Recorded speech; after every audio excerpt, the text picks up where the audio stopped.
IPL 18 సీజన్లో royal Challengers బెంగళూరుకి home ground phobia continue అవుతుంది. ఈ సీజన్లో ఇప్పటివరకు ఆడిన 3 మ్యాచ్ల్లో కూడా బెంగళూరులో చిన్నస్వామి స్టేడియంలో పరాజయం పాలింది. తాజాగా వర్షం కారణంగా 14 ఓవర్లు కుదించిన మ్యాచ్లో కూడా ఆర్సీబీ ఓడిపోయింది.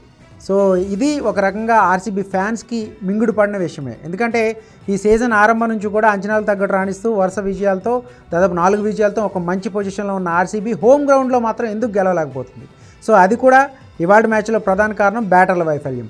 సో పిచ్ తడిచింది, ఒక విధంగా భారీ షాట్లకు ట్రై చేయకుండా సింగిల్స్ రొటేట్ చేస్తూ మధ్య మధ్యలో కొన్ని షాట్స్ ట్రై చేసి ఉంటే పరిస్థితి వేరేలా ఉండేది. కానీ 14 ఓవర్ల మ్యాచ్కి సంబంధించి చూసుకుంటే కనుక ఆర్సీబీ ఇన్నింగ్స్ ఆరంభం నుంచే తడబడుతూ సాగింది. 33 for 5 అంటే సగం మ్యాచ్ 33 రన్స్కే సగం మంది అవుట్ అయిపోయారు. తర్వాత 63 for 9 చివరిలో టిమ్ డేవిడ్ హాఫ్ సెంచరీ చేయకపోతే 95 రన్స్ ఆ స్కోర్ కూడా వచ్చేది కాదు. ఎందుకంటే కేవలం 95 పరుగులు T20లో, అది కూడా 14 ఓవర్స్లో బాల్ టు బాల్ దగ్గరగా near by ball to ball ఉన్నది కాపాడుకోవడం చాలా కష్టం. అది కూడా బెంగళూరు చిన్నస్వామి స్టేడియం లాంటి పిచ్పై ఈ స్కోర్ని కాపాడుకోవడం చాలా కష్టం. సో బెంగళూరు ఇన్నింగ్స్లో చూసుకుంటే కనుక Rajat Patidar and Tim David కేవలం ఇద్దరు మాత్రమే 2 అంకెలు స్కోర్ చేశారు. సో మిగిలిన బ్యాటర్లు అంతా ఫెయిల్ అయ్యారు. ఏదైతే ఫామ్లో ఉన్న ఫిల్ సాల్ట్ కానీ ఒక 4 కొట్టాడు, ఫస్ట్ బాల్ సెకండ్ బాల్కి అవుట్ అయ్యాడు.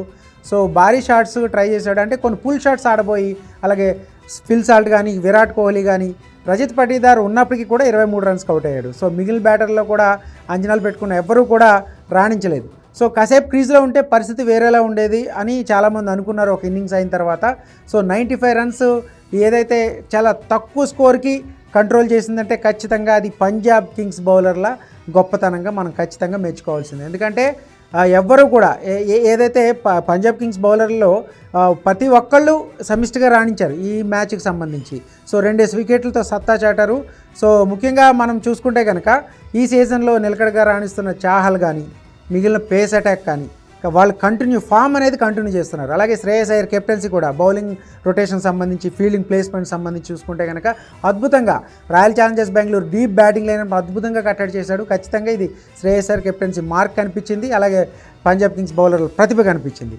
సో చేజింగ్లో కూడా పిచ్ కాస్త తడిచి ఉండడం, అవుట్ఫీల్డ్ కాస్త స్లోగా ఉండడంతో ఒక విధంగా బెంగళూరుకి సంబంధించి బెంగళూరు ఏదైతే బ్యాటింగ్ ఉందో అదేవిధంగా పంజాబ్ కింగ్స్ కూడా తడబడుతున్నట్టు కాస్త కనిపించింది. ఎందుకంటే స్టార్టింగ్లో 2-3 షాట్లు ఆడిన తర్వాత వరుసగా ఓపెనర్లు అవుట్ అయిపోవడం, ప్రియాంశు ఆర్య, అలాగే మిగిలిన ప్రభసిమ్రన్ సింగ్, అలాగే మిగిలిన 2 వికెట్లు, మరో 2 వికెట్లు కూడా అవుట్ అయిపోవడం, శ్రేయస్ అయ్యర్ కూడా అవుట్ అయిపోవడం, 4 వికెట్లు పడ్డాయి.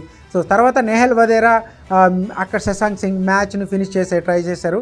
సో మొత్తం మీద పంజాబ్ కింగ్స్కి ఇది ఒక మంచి విజయంగా చెప్పుకోవాలి. ఎందుకంటే పంజాబ్ కింగ్స్కి ఇది ఈ సీజన్లో 5వ విజయం. ఇది బౌలర్ల ప్రతిభగానే చెప్పుకోవాలి. బౌలర్లు పంజాబ్ బౌలింగ్ ఈ సీజన్ నుంచి కూడా స్టార్టింగ్ నుంచి కూడా నిలకడగా ఉంది, కన్సిస్టెంట్గా ఉంది. సో అంచనాలు పెట్టుకున్న వారంతా కూడా అద్భుతంగా తమ ఫామ్ అనేది కంటిన్యూ చేస్తున్నారు. సో మరోసారి నిలబెట్టుకున్నారు. సో ఆర్సీబీకి హోమ్ గ్రౌండ్లో ఈ ఫోబియా కంటిన్యూ అవుతుంటే పంజాబ్ కింగ్స్కి వరుసగా అవే మ్యాచెస్, హోమ్ మ్యాచెస్లో కూడా పంజాబ్ కింగ్స్ తన ఫామ్ని కంటిన్యూ చేస్తూ ఈ సీజన్లో 5వ విజయాన్ని నమోదు చేసింది.